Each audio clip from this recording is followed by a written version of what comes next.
Well, good morning, everyone. How's everyone today? It's good to see all of you. Thanks for being here. You know, here at Cibolo Creek, we have always believed that there's more than one way to do a Sunday morning message.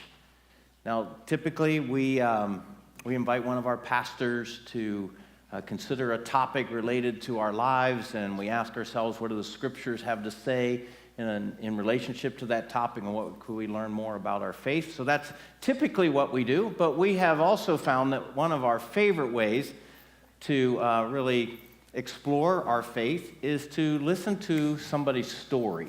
Like what's happening in somebody's life as they seek to explore their journey of a relationship with God. And today I'm really excited about the opportunity to share a story with you. So several months ago, following a service, a gentleman came up and introduced himself to me after the service, told me his family had just moved here. This was their first Sunday to come and visit Cibolo Creek, and that they were looking for a church to be a part of.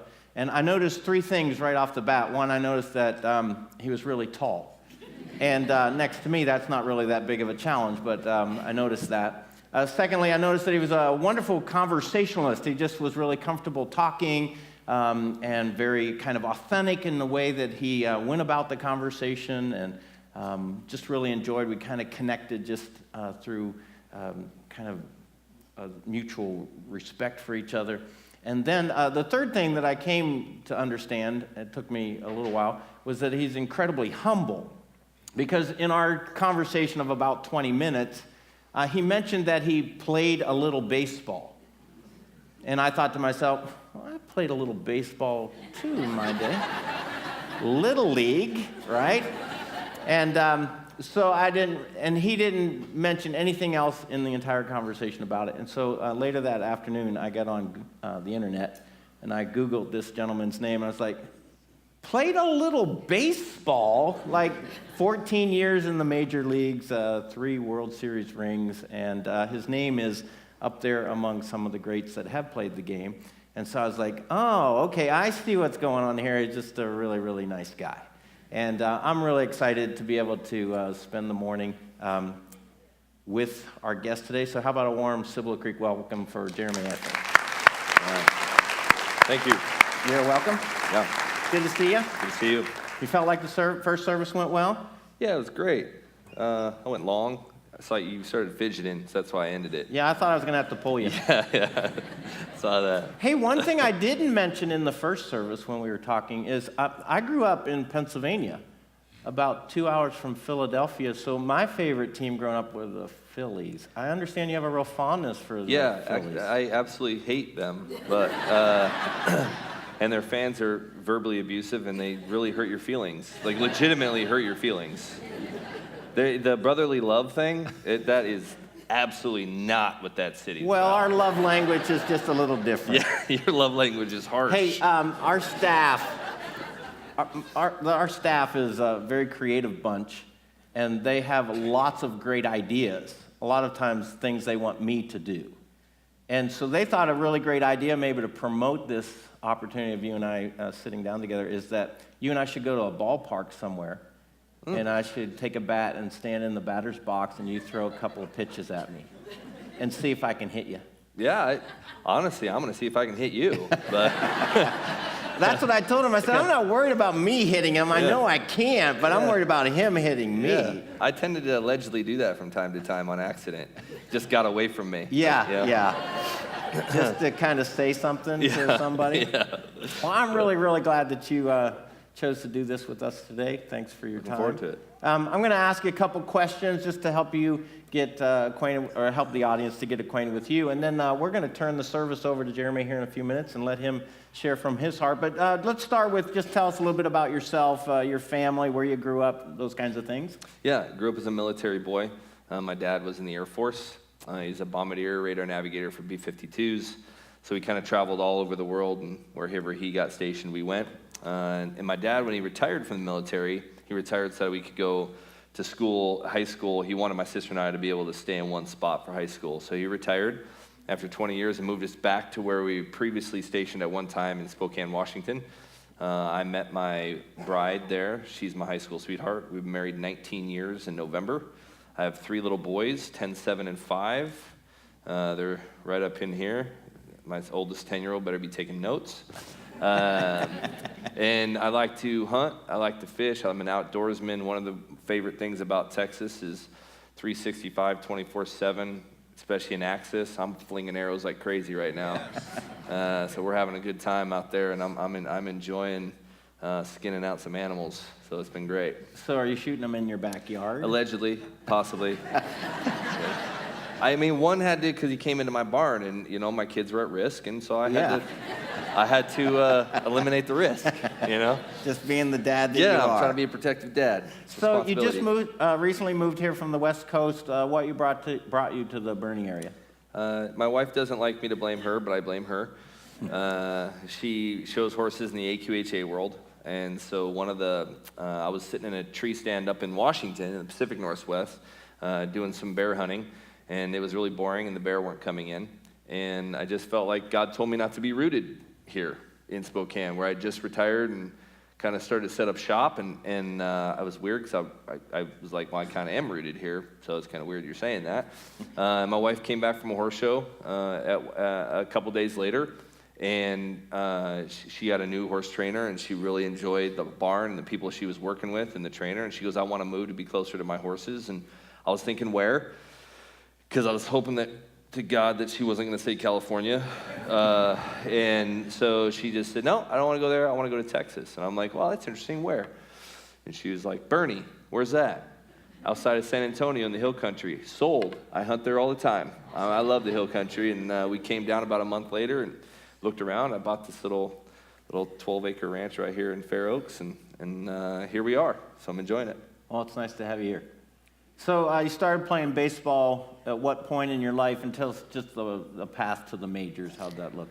Yeah, 5 years old, I started playing. It was kind of on the military bases, and all we had to do was, play sports. So we would, but I kind of just gravitated towards baseball quite a bit. It was kind of a natural sport for me. So it wasn't something I had to work super hard at, but I really enjoyed. It wasn't even something I wanted to necessarily work at. I just enjoyed doing it. I threw the ball in the backyard. I threw it off a wall. I broke a few of our windows trying to pitch. Just had a lot of fun times as a kid just playing it, and I just kind of naturally got better. I didn't go to baseball camps. My dad didn't send me to any of that stuff, and I just naturally kind of fell into it. And then high school, it's when I excelled, and then I signed out of high school at 18 years old to play professional baseball with the Kansas City Royals. And then what happened from there? I got sent from Spokane to Fort Myers, which is rookie ball for the Royals, and that's a long way away for an 18-year-old, like a long way. I mean, that's from one end to the other of the country. And I was I kind of depend on my mom for a lot, like I was just kind of. So when I got down there, I was panicking because I'm like, I don't know how to even take care of myself. And I called my mother and I was like, Mom, like, hey, can I overnight my clothes? I need some wash. I didn't know how to wash clothes. So I was like, I'll package it up. I'll pay for it overnight. And she's like, no, you figure it out. So I kind of learned the hard way there. But it was an interesting experience, but it was a good one. And then I was actually married in the minor leagues, so we had to struggle there. Our paychecks, or my wife, I think, worked part-time at a shoe store and made more money than I did. So it was a rough gig there for a little bit, but it was well worth it. And failed a little bit in the minor leagues and learned a lot of things, but God kind of sped up the path there at the end, and I ended up spending 4 years in the minor leagues and then the rest in the majors. Very good. So like any little boy growing up, you played Little League, you dream about maybe someday going to the majors. Not all of us get an opportunity like you have, but you have lots of questions for these guys that make it to the big. So here's a couple of questions I've always wondered. When the manager and your other teammates are on the field come to the mound for a talk, what's that conversation about and what's it like? It depends on the situation. If the gloves are over our face, there's some profanity involved. And our manager doesn't have a glove, so he just lets you have it. But but most of the time, it could be strategy. If he doesn't pull us, it's, hey, I want to calm it down. Here's what we're looking at doing. Here's who's up. Here's what we're looking to do right here, just to make sure everybody's on the same page if it looks like the game's kind of speeding up on us. The game's really fast anyway. I know for you viewers, and some of you don't like baseball, you're like, speeding up. This game's like, it's boring. And I had a pleasure of watching a game as a fan last year, and I was like, whew. people they have season ticket holders for this stuff, you know? I was having a hard time with it myself, but you know, when you're out there, it is actually fast. And so he just tries to calm it down, slow it down, try to figure out strategy. And then he also tries to figure out if you're scared. Now, a lot of times he'll come out, he doesn't know, and he's going to want to look in your eyes, and he's going to want to know if are you scared to be out here, or are you ready to be out here? And even, you know, at the level we play at, and as long as we play, I don't think I was ever scared of anybody I faced. I think it was just doubting myself in the situation. Mm-hmm. And he wanted to say, if you're scared, if you're doubting yourself, I got to get you out. So sometimes he just wanted to look in your eyes and read the story a little bit, and he makes a decision from there. So I've always wondered, if a manager pulls you, does it hurt your feelings? You know what? It used to kind of. You know, when I was younger, if he pulled you, he didn't really care if your feelings were hurt or not. When I was older in the game and I was a little bit more established, if he hurt my feelings, we just kind of loudly talked about it, either on the mound or in the dugout, or possibly I got called in the principal's office a few times after the game. But but if I felt like I was confident in who I was and I knew what I was trying to do, and he pulled me, yeah, it would upset me a little bit, and you walk off, and especially if you're not doing well and you walk off, it's just, and they're booing you, you're like doing the dead man walk, man. It's like that 75 feet from the mound to the dugout's a long way when you got to look at everybody yelling at you and calling you a bum and all these other ways they hurt your feelings. I know, I get it every Sunday. How aware are you of the crowd when you're out on the mound? When I was first in the game, I was very aware of it. You come from like you guys have probably been in the San Antonio minor league, some of the games, hopefully, some of you have. When I was in Wichita in 2001, playing AA, I played here a lot and against them. And it was, you go from that of like 1,000, 1,500 a game, Thirsty Thursdays, dollar beer nights, 3,500 a game. Some bobblehead giveaway, you might get a little more because everybody wants something free. So, you know, everybody goes in there, and so you get more. But then all of a sudden you go from there to a crowd when you get to the major leagues where there's 1,500 people that work in the stadium, not actually are fans. So now you're looking at, even on a bad team, man, it's really bad if it's at 15,000, but you're averaging 20 to 40,000 depending on where you're at. And it creates an atmosphere that's really awkward. And when you're new, you're panicking because there's so many people and they're right in your face and you try not to look up. But then as you start to play, you actually have that tunnel vision where I don't hear anything. I just go out and do my job, and I'm so focused on what I'm trying to do. I actually like bigger crowds because it becomes white noise. And littler crowds, you hear Tom in the upper deck telling me I suck. So it's like, you know, you're kind of like, I get that too, every Sunday, back row. Upper tank up there too, man. I see you guys up there, you know. But so I actually like the crowds where I can't hear. If they all tell me I stink, at least it all sounds like a, you know, it's, or a, ooh, the ooh, you know you're getting booed, but, you know. So did you have any pregame superstitions or rituals that were a part of how you went about your business? I wouldn't say, you know, the superstitions. It was a ritual, and it was just because the game is so mental. I like to feel completely prepared because my day is I like routine. I like it a lot. My wife's finding out now that I'm retired that I don't have as much routine, and I kind of start to spaz on her. And from time to time, I'm on the couch, you know. So, you know, it's kind of a deal where I get to the field every day at 1. And then from 1, I work out a little bit, and then I eat, and then I go out, and I stretch my arm, and I throw. I play some catch to get myself ready for the game later that night because I just want to break the cobwebs off from maybe the day before. And then we go around, and we chase baseballs like dogs for all the hitters who get to hit balls, and we run around, and then we get the opportunity to not give a ball to every fan in here that thinks they deserve a free baseball because they paid a ticket, and give me a ball, and if I don't give it, it's like, you stink. Yeah, I'm going to give you one now, you know? And so, or the dads are like, give us a ball, we paid a ticket. Congratulations, or $14 in the gift shop, you know? Like it's one of those deals where you get annoyed that way, so I get to do that for over an hour. But you're not sour. Yeah, I'm not sour at all about that. And then I go in and have a dinner, a light dinner, and then we play a game. And then, you know, but on the mound, I actually talk to myself a lot. You know, people always ask me, what are you saying on the mound? You're talking a lot. And I'm like, well, if it's a tougher situation, I'm actually praying because I'm like, oh man, God, I'm gonna need help on this one. Like, all right, it's a big situation. You got to show me something here. I don't know that, I'm talking, and then the guy in the batter's box just crossed himself 18 times. So I'm like, well, dang, I'm better up him by 19, so I'm trying to, how are you gonna know who's gonna win here, Like, if you're crossing and I'm praying, I don't know who God's gonna say, hey, you get to hit or you get to get out, You're freaking out, so I'm trying to pray, and there was this one time in Philly, Game 6, it's such a cool crowd, I was super excited to be there. I was actually praying for all the souls of everybody in that stadium.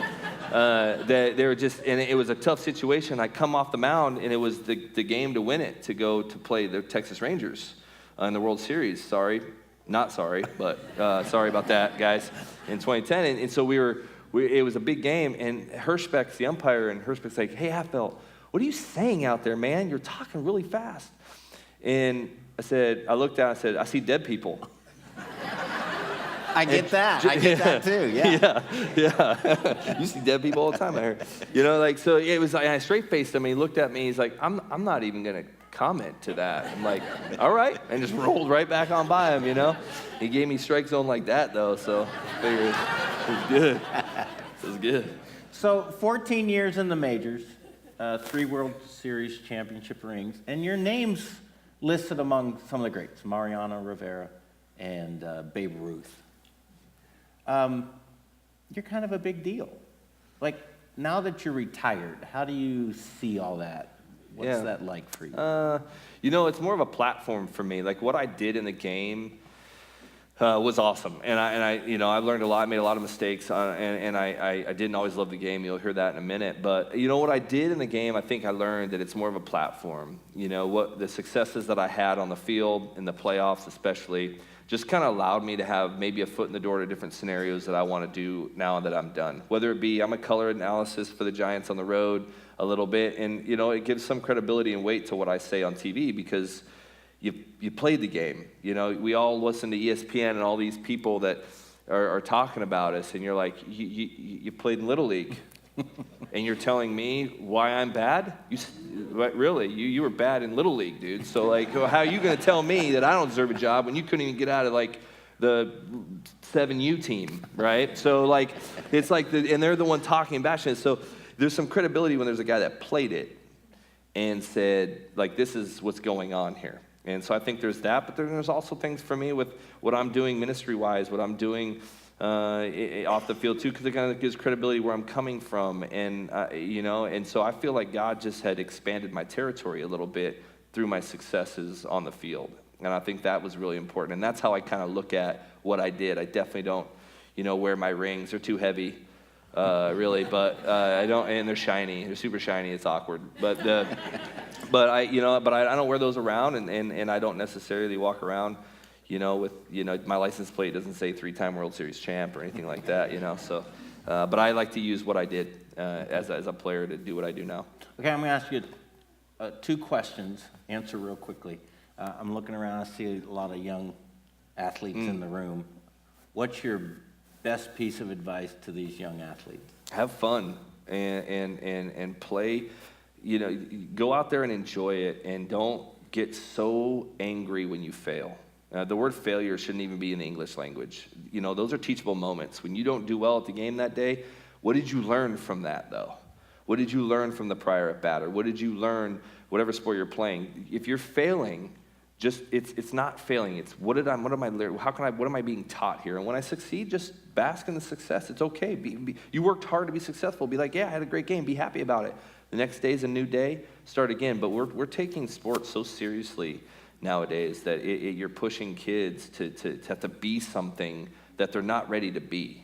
And you see it a lot in other areas, and I'm going to offend probably a lot of people in here, but you're banking your whole identity off these 18-year-old kids and their successes. And to me, that's a lot of pressure you're putting on kids. That's a lot of pressure you're putting on them and their family and in their schools. And an 18-year-old kid throws an interception, and the whole state's devastated for the rest of the week. And you're like, man, you bank your whole life on an 18-year-old kid making a decision.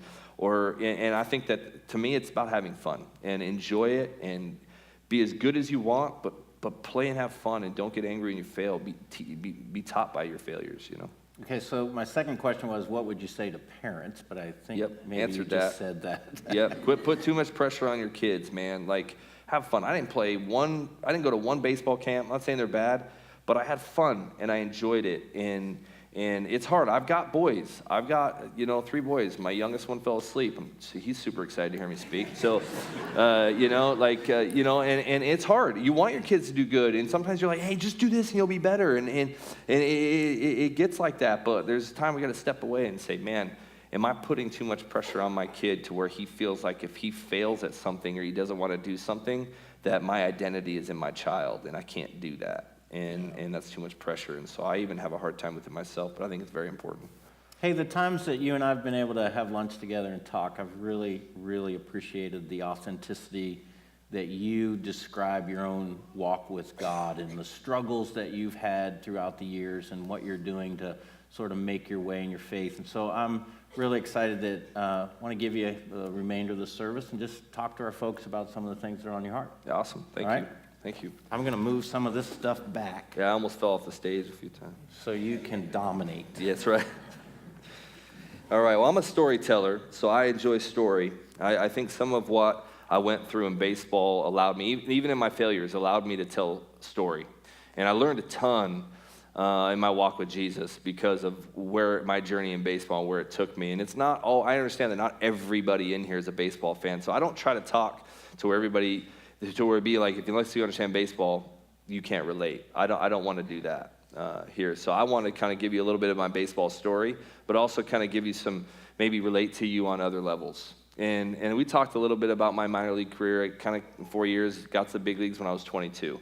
And at that time, I was on top of the world because at 22 years of age, like most kids are just coming out of college trying to start their minor league career, and I'm in the big leagues at 22, and I'm super pumped.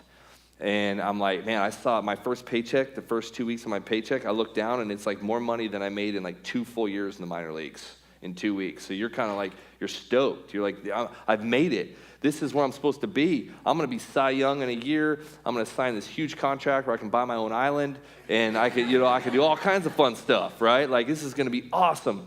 And within 4 years, I absolutely hated the game. Hated it.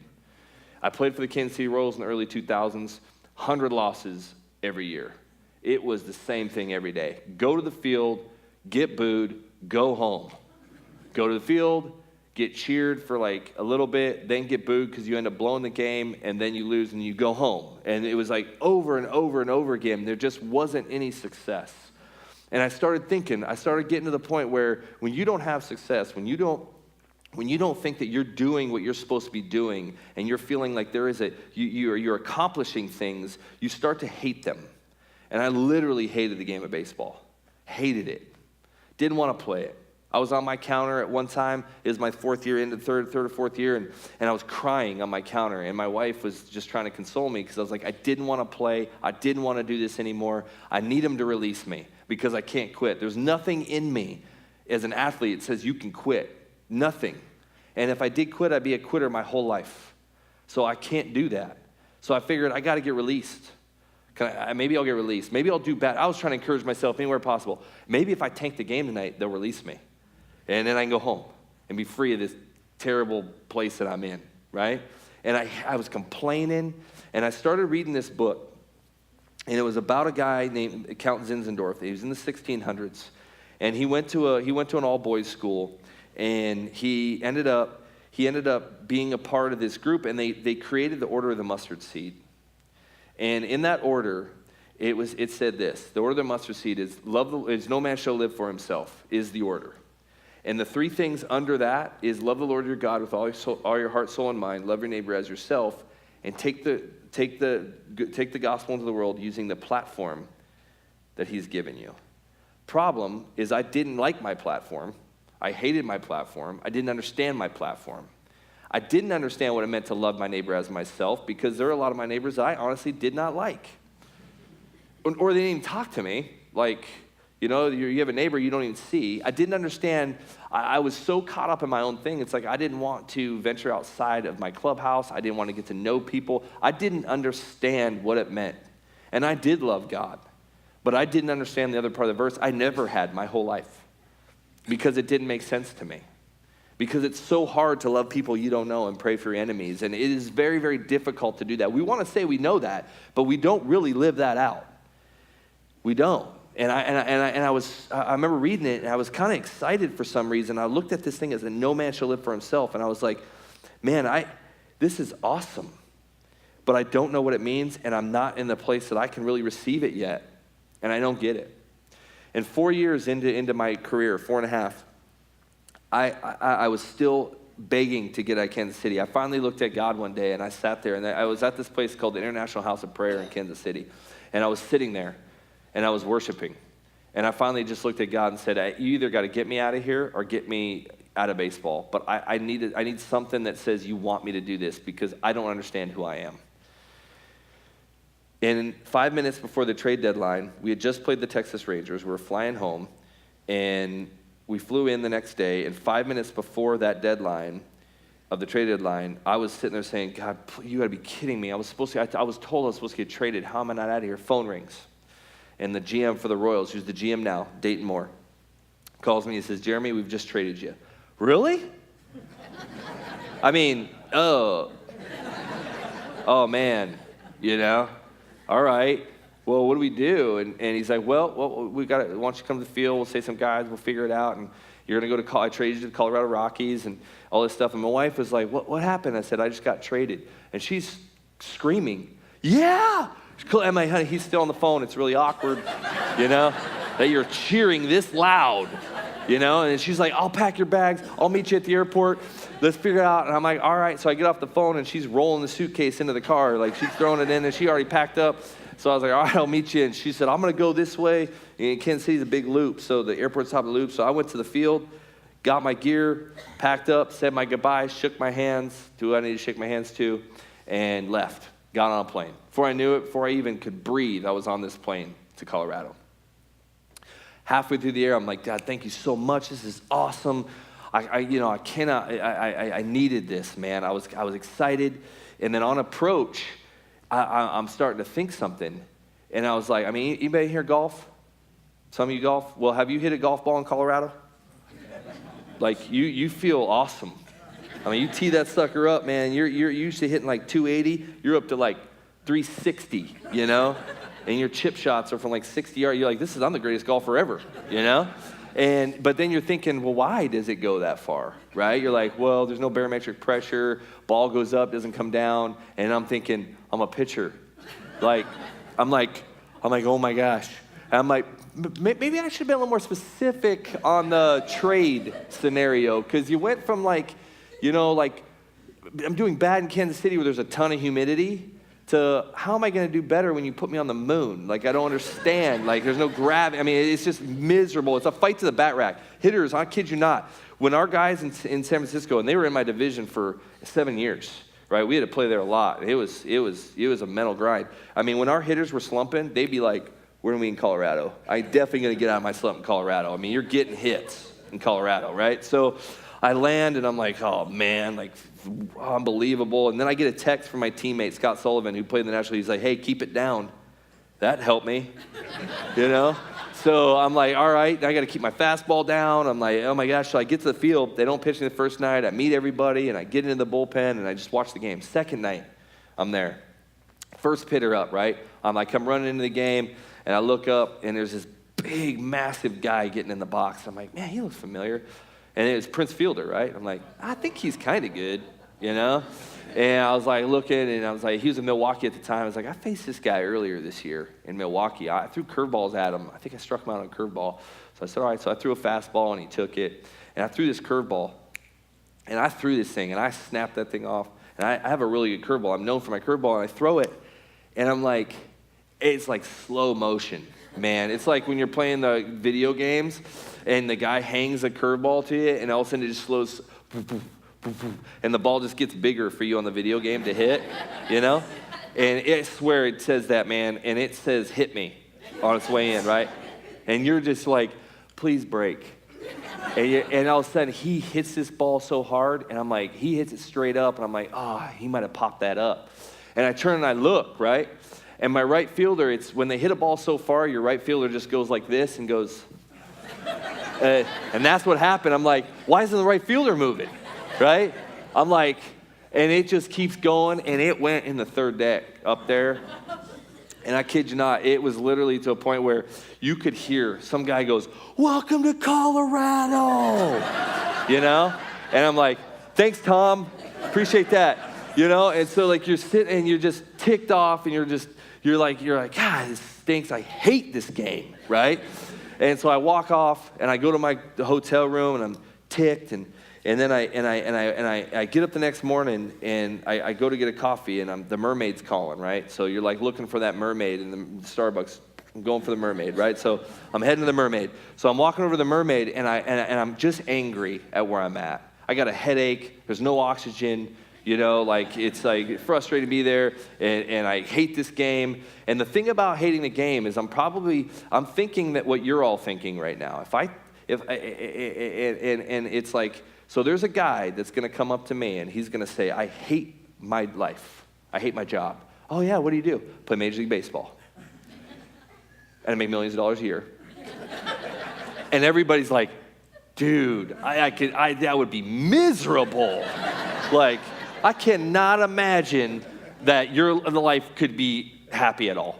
Like, you play in these beautiful stadiums, you travel on private airplanes with your team, your nice clothes, nice car, house, like, you make a lot of money. I could see why you probably need to transition out and do something else, right? So you are so lost, but you're super scared because I can't talk to anybody about this. And I'm lonely because I don't know why I'm doing what I'm doing. I don't like it. And I don't understand this baseball player platform because it makes no sense that this is what I'm called to do. This is why I was put here on earth, to play on this field, to fail like I'm doing and still make money, and to think that I actually think that this is my calling. This is miserable. I'm not doing anything for the kingdom of God because I'm too upset with my career. I'm too selfish in what's really happening to me that I'm almost trying, almost like in a religious sense, where if I pray more, if I read my Bible 4 times a day, all these things I'm trying to do because I don't like what my life's like, and I don't know why I'm here. And I'm searching so hard to understand who I am. And so I'm super scared, and I'm lonely. And I walk up to this Starbucks, and I see, and if you've been to Denver, there's this thing called the 16th Street Mall. And it's just like shopping, no cars, just shopping, food, stuff like that. And a lot of street kids, like 15, 16, for whatever, teenagers to low 20s, but a lot of them. I mean, they commune there for whatever reason. And they congregate, and it's like, man, there's just, you've always known that coming in playing, that there's just always these street kids. So I start walking to the 16th Street Mall where the Starbucks is at, and I see the Rite Aid right in front of me. And as I'm crossing the street over to the Rite Aid, because the Starbucks is right next to it, I literally see this girl. She's about 16, 17 years old. And she's sitting right outside the door. And she's sitting there, and she's eating this cup of noodles, dry cup of noodles. I don't know if she stole it or if she got money to get it. I don't know, but she's sitting there. And I tap her on the shoulder, and she shies right away from me, and she looks at me, split lip, black eye, ripped jeans, rough night the night before, right? And I said, "I don't want anything from you. I just want to know if you want something to eat." And she said, "Please." So I walked into Starbucks. I said, "Hey, I need that green sludgy looking drink that everybody says is healthy for you, but it looks like not good, right? And I need whatever has the most sugar." And so the lady hands me a blueberry muffin. Tip for you, Starbucks, even the staff thinks blueberry muffins have the most sugar in their products, right? So I said, all right. So I walked over, and I grabbed it, and I went and I handed it to her. She whips it out of my hands, right? And she looks at me, and she says, "Thank you." And life stopped. It was probably 5 seconds, but it stopped for me. It felt like 20 minutes. And our eyes met, and it's like our souls connected. It was the weirdest thing. I stared at her, and she stared at me, and I see this girl that is scared, alone, not knowing who she can talk to. And I'm this guy that's scared, alone, and not knowing who I can talk to in my reality, in my world. My wife, I talk to my wife, but she's trying to console me. She's doing what brides do, but I can't. But she can't help me necessarily. And so I'm sitting there, and I'm sitting there, and I'm looking at this girl, and it's like I go to the field every day, beautiful field. I stay in an unbelievable hotel. I have nice clothes. I know where my next meal's coming from. I have unbelievable catered meals at the field. We're pampered. We get whatever we want, whenever we want. And this girl doesn't even know where she's going to get her next meal from. But our realities are the same in our mind.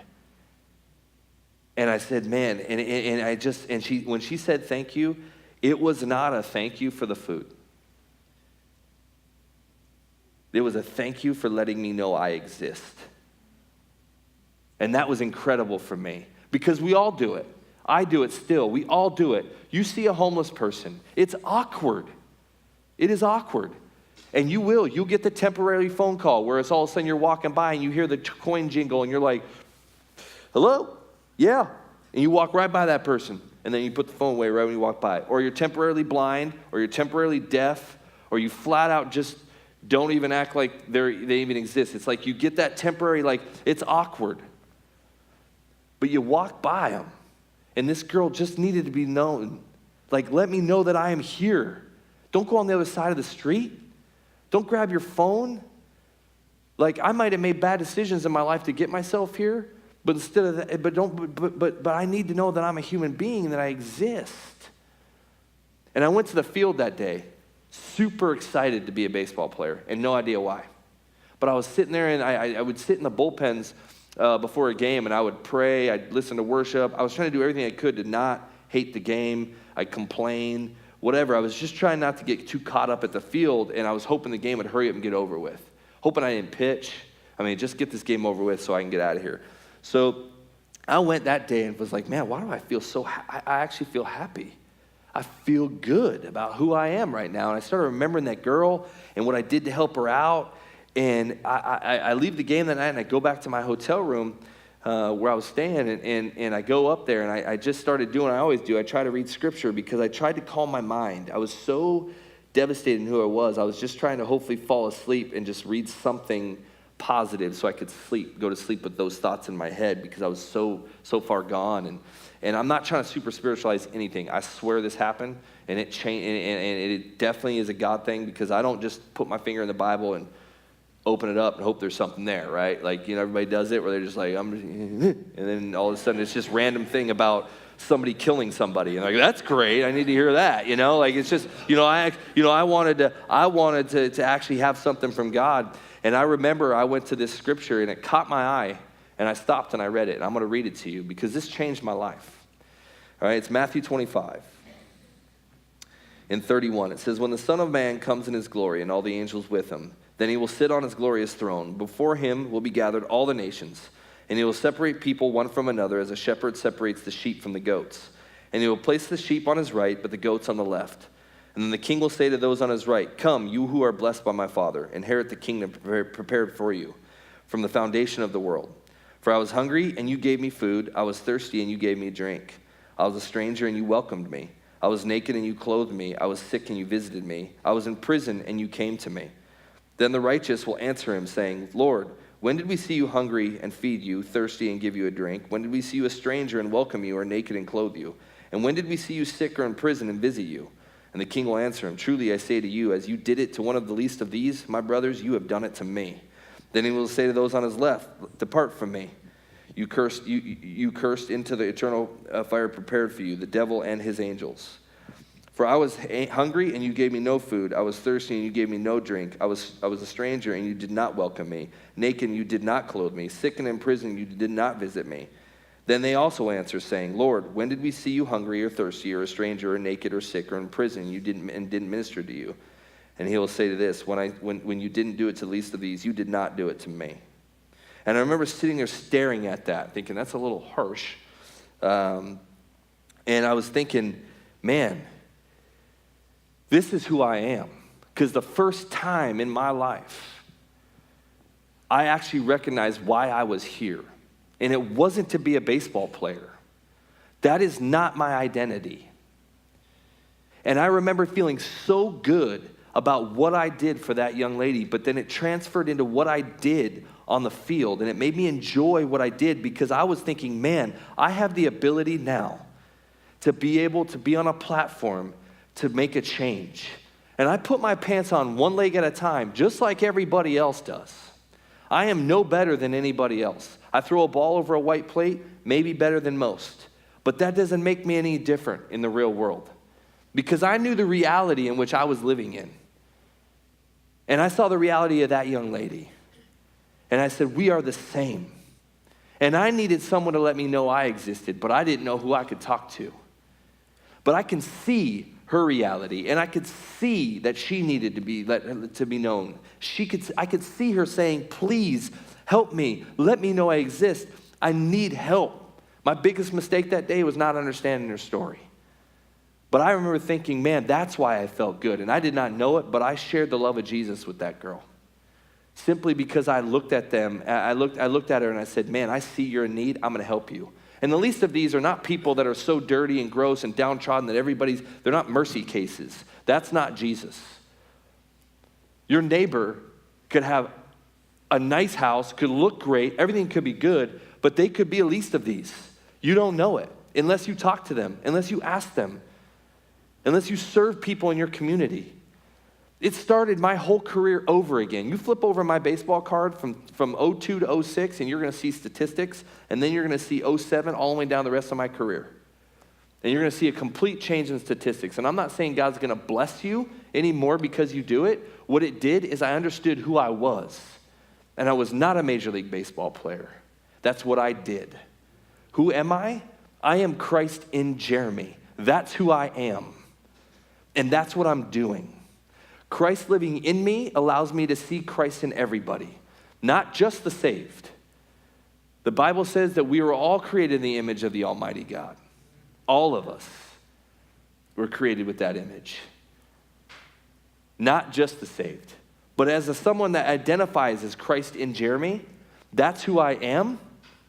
Now I can now recognize and see and understand what it means to love the Lord your God with all your heart, soul, and mind, and love your neighbor as yourself. The Bible actually goes on to say, if you can't love your neighbor, then you don't really love God.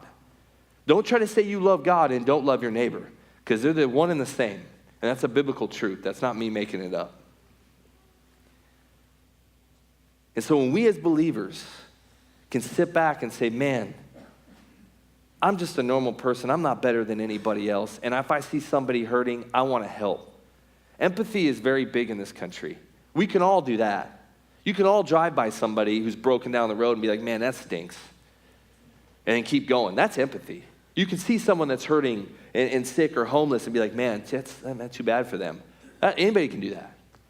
Compassion takes a lot more, because compassion sees something and says, I want to do something about it. And it won't happen every time. I don't do it every time. I really don't. I do walk by a lot. But who am I? Christ and Jeremy, not a baseball player. You're not Susie the lawyer, Susie the mom, Susie the nurse, Susie the doctor. You're not Joe the businessman, the CEO, the builder, whatever you are. That's not who you are. That's what you do. And that is a platform that you've been given to bring hope to a lot of people. But who you are, who I am, is Christ in Jeremy. That changes my concept on what I do for a living and how I can enjoy my job, knowing that I can help a lot of people with some of my skill sets. And that's what I've been here for, because now the order of the mustard seed makes sense. Now I can love the Lord God with all my heart, soul, and mind. Now I can love my neighbor as myself. And now I can take the gospel into all the world and preach the gospel using the platform that I was given. And that changed my whole being on who I was. I raised my sons with that concept. And I don't always do it well, because frankly, I don't even love my family like myself. I don't do a good job of that all the time. But I know that's who I am. I know that's what I'm for. I know that's why I'm here. And that's what the church does. And that's what we do as a church community. We're not here to sit here and just worship on Sunday and listen to a message. We're here because we now have an identity in Christ. And what do? We love our neighbor. That's what we do. And that's what I want to be a part of in this community. And I know I'm new here, but if you see me around, know that that's my being. That's what I stand for. That's who I am. That's what I want to be about. And fortunately, I get to come up here and tell you who I am. It means so much to me that I have a tattoo on my left forearm that says, no man shall live for himself. I don't know how some of you feel about tattoos. I have a lot of them, actually. I have a lot. But the one that stands out the most for me is no man shall live for himself. Why? Because I need a reminder, and that's a reminder from me. I need to be reminded of who I am. I'm Christ in Jeremy, and what Christ in Jeremy does, the identity of Christ does for me, is it's easy to love him with all my heart, soul, and mind, and now I can actually understand what it means to love my neighbor as myself and to serve my community. And it's not just the least of these in a very unjust way. It's loving our neighbor. And you will find hope in that identity. And now all of a sudden, you're not so angry about what you do or sad in what you do, or maybe you're lost. Maybe some of you in here are like, I'm confused on what I'm even supposed to do. I don't like my job, same as me, or maybe I don't even know who I am. You know, maybe I don't know what I'm supposed to do. You're young in here. Some of these young kids, you guys have no idea. But I can tell you this, it doesn't matter if you're 10, 11, or 12. It doesn't matter if you're 7, 8, or 9. You can love your neighbor. You can love your friends. You can look at school and say, man, I want to go sit with that person. You can do what the Bible's asking you to do, and you will find joy. I started a nonprofit called Generation Alive. And what we do is we go into schools and we teach kids how to be student leaders. And part of our programs and student leaders, we do 2 major programs. We do a hunger initiative called Something to Eat. Shocker. I asked the girl if she wanted something to eat. You know, I help start a curriculum on that. We have a couple of organizations that work with us on it. And we do a Something to Eat food packaging ministry with kids. They raise all the money and they do it themselves. Why? Because I need them to take ownership. I need them to know what it means. Don't just bring a can and fire it in the bucket. This isn't a canned food drive. This is, no, you raise the money. It's 25 cents a meal. You raise it, you pack it, you box it up. And if you're in a faith-based scenario, which sometimes we are, we can pray over the boxes. Know that you are doing unconditional love to somebody. That's loving your neighbor. I have so many kids that have come up to me and say, why do we feel so much joy in packaging food? And if I'm not in a faith-based area, I got to ask them, unfortunately, in this country, are you asking me my opinion because I can't voluntarily give it to you? Yeah, I'm asking you. Why do we feel joy? I said, because you love like Jesus. That's what you're doing. And you're serving the least of these. You've never met them, but you're willing to serve and love, and that's what loving like Jesus does. It gives you a hope, and it gives you a sense of who am I? Because my soul was birthed. When I came into this world, my soul craved the love of God, and it craved the reflection of Jesus. And not everybody does that, but that's what it's for. And that's why people feel so much joy when they serve others. And we love it. And we love doing it. And I love working with youth, and I love working with kids. But I'm calling a whole community to think this way. And some of you may do it. God bless you. And some of you may not know how to do it. I'm sure there can be opportunities to help. But that's what this church community is all about. That's why I'm excited. I attend church here. That's why I'm excited to attend church here, because of what it stands for and what Pastor Paul has been able to do. It's been awesome. I had a critical spirit. I have a very critical spirit at times. I walk into a church and I'm going to criticize. Right? You get a lot of those. Yeah, right? And I criticize because I'm worried. I'm like, what are you going to preach from the podium? Is it going to be a guilt message? I'm going to walk out of here feeling worse about myself. I mean, all these different things, right? I want to give hope. This kid, I'm not here to make you feel worse. I'm actually saying, this is who you are. This is the joy that you have. And it's okay to go out and do it and feel good about it and know that it's okay. It's not awkward. This is the love of Jesus. This is what we say we represent. And we're not always going to do it well. But that's who we are.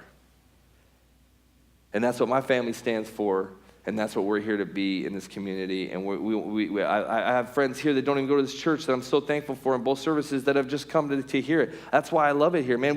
We're developing friends so easy here, and it's so much fun, and we love it. And I thank you so much for being the people that you are. But I just want to encourage you with that message in case anybody needs it. Father God, thank you so much for this opportunity to be able to share my heart with this awesome community. Thank you for the day. Thank you for just being able to worship you freely in this country. And I also ask that you would protect us as we drive home and allow us to enjoy our families this afternoon and evening. In Jesus' name, amen.